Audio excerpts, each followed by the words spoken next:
Hey, Eric, what is the first thing that comes to mind when I say to you, hey, Eric, what is your runway? Well, are you referring to the time I sashayed down the runway at Paris Fashion Week for Balenciaga? Well, we all know that's not possible because you are unable to turn left and do blue steel.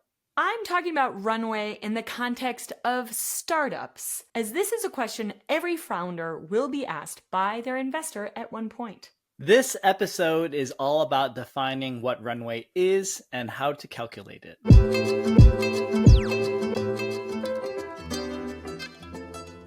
Let's just get into it and define what runway is. Quite simply, it is the number of months of cash you have on hand to run your business. Let's talk about an example here. So let's say that you have $1 million in the bank and you're spending $100,000 a month to run your business. And to keep things simple, let's say that you are not making any revenue. In this example, all you would need to do to calculate runway is divide 1 million, which is your cash, by 100K, which is your monthly spend, or burn, which is what is more commonly said in startup world, and you'll get 10 months of runway. That's right. It's pretty simple, but also speaking as an investor, it's absolutely critical to understand this concept as both a founder as well as an investor.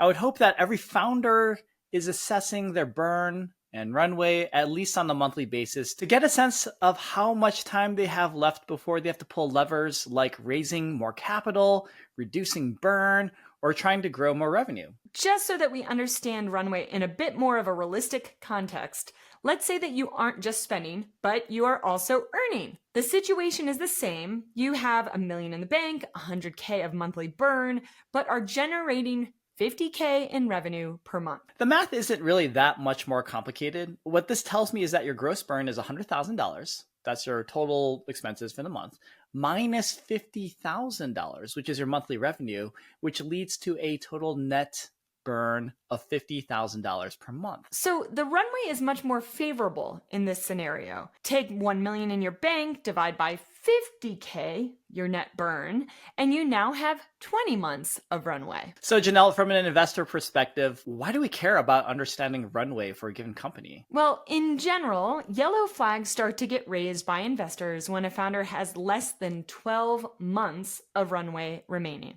And red flags are really raised when there is less than 6 months of runway. Running out of capital is a common source of death for startups, so investors like to understand as early as possible whether they need to decide to inject more capital into a company or advise a startup in their own fundraise by helping to put together those fundraise processes. It's also really helpful for the founders too to understand these concepts of runway, even if you aren't driven by the need to do capital raises and you think that serious revenue growth is coming. A founder should want to know how much runway is available before they hit profitability and whether they are at risk of running out of money before that happens.